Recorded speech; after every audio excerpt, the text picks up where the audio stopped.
Welcome back to mahizhinichannel. இன்னைக்கு நம்ம என்ன பார்க்க போறோம்னா சிம்பிளா சீக்கிரமா செஞ்சு முடிக்கிற மோர் குழம்பு எப்படி செய்யலாம்னு பார்க்க போறோம். அதுக்கு தேவையான இன்கிரிடியன்ட்ஸ் என்னன்னா ஒரு 1.5 லிட்டர் மோர் எடுத்து வச்சிருக்கேன், 200 கிராம்ஸ் வெங்காயம், சின்ன வெங்காயம் எடுத்து வச்சிருக்கேன், 2 டேபிள் இதுல வந்துட்டு 3 ஸ்பூன் புழுங்கல் அரிசி, 3 ஸ்பூன் துவரம்பருப்பு நைட்டே ஊற வச்சு எடுத்து வச்சிருக்கேன்.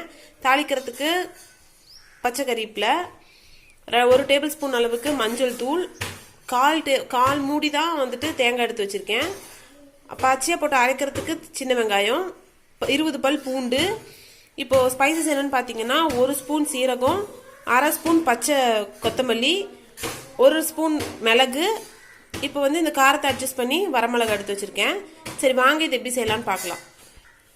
இதுக்கு ஃபர்ஸ்ட் எல்லாத்தையும் ட்ரையாக அரைச்சிக்கலாம். இது எதுவுமே வறுக்க வேண்டியதில்லை. நம்ம எடுத்து வச்சிருக்கிற சீரகம், மிளகு, கொத்தமல்லி, வரமிளகா இதெல்லாம் போட்டு ஃபர்ஸ்ட் அரைச்சிக்கலாம். இப்போ பாருங்க, இதெல்லாம் நான் பவுடர் அரைச்சி வச்சிருக்கேன். இப்போ இது கூட நம்ம எடுத்து வச்சிருக்க பூண்டு, சின்ன வெங்காயம், தேங்காய் இது எல்லாத்தையும் போட்டு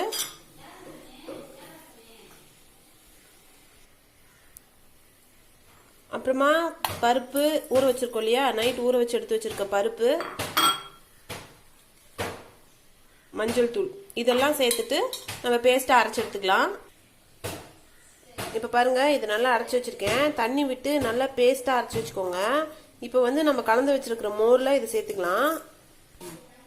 இப்போ இந்த அரைச்சி வச்ச பேஸ்ட்டை நம்ம மோர் கூட சேர்த்து கலந்துக்கலாம்.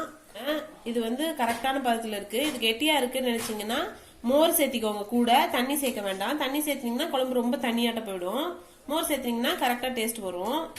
இப்போ தாளிச்சு விட்டுறலாம். தாளிச்சு விட்டுறதுக்கு நான் தேங்காய் எண்ணெய் எடுத்து வச்சிருக்கேன். தேங்காய் எண்ணெய் தான் மோர் குழம்போட டேஸ்ட் என்ஹான்ஸ் பண்ணி கொடுக்கும். அதனால தேங்காய் எண்ணெய் எடுத்திருக்கேன். தேங்காய் எண்ணெய் 1.5 குழிக்கரண்டி ஊத்திக்கலாம்.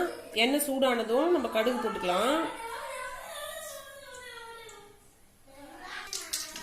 கடுகு பொரிஞ்சதும் உளுத்தம்பருப்பு போட்டுக்கலாம்.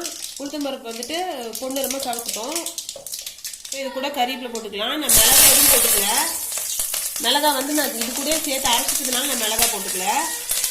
இப்போ கடுகு போட்டு இது கூட நம்ம சின்ன வெங்காயம் சேர்த்துக்கலாம். சின்ன வெங்காயம் நான் நசுக்கி வச்சிருக்கேன், அதை சேர்த்துக்கலாம்.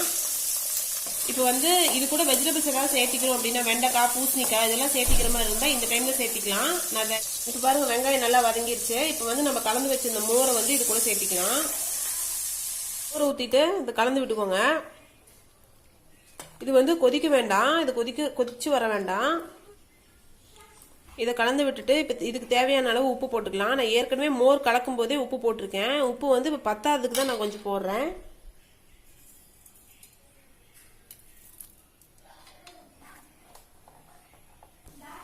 இப்போ பாருங்க, இது இந்த மாதிரி கொதிச்சு வருது. ரொம்ப கொதிக்க விட வேண்டாம். இந்த மாதிரி ஸ்டேஜ்லயே இது கூட நம்ம வெண்ணெய் சேர்த்திக்கலாம். வெண்ணெய் சேர்த்திட்டு வெண்ணெய் மெல்ட் ஆகிற அளவுக்கு விட்டுட்டு இதை ஆஃப் பண்ணிடலாம். பாருங்க, வெண்ணெய் மெல்ட் ஆகிற டைம் தான் இதுக்கு. அப்படியே கலந்து விட்டுக்கிட்டே இருந்தோம்னா வெண்ணெய் மெல்ட் ஆயிடும். வெண்ணெய் பாருங்க மெல்ட் ஆயிருச்சு. இப்போ நம்ம ஸ்டவ் ஆஃப் பண்ணிடலாம். அவ்வளவுதான், ரொம்ப சிம்பிளா செய்யற மோர் குழம்பு ரெடி ஆயிருச்சு. நீங்க வீட்டுல ட்ரை பண்ணி பார்த்துட்டு எப்படி இருக்குன்னு எனக்கு கமெண்ட் செக்ஷன் சொல்லுங்க. நீங்க இதான் ஃபர்ஸ்ட் டைம் என் சேனல் பாக்குறீங்கன்னா என் சேனல் மறக்காம சப்ஸ்கிரைப் பண்ணிக்கோங்க. தேங்க்ஸ் ஃபார் வாட்சிங்.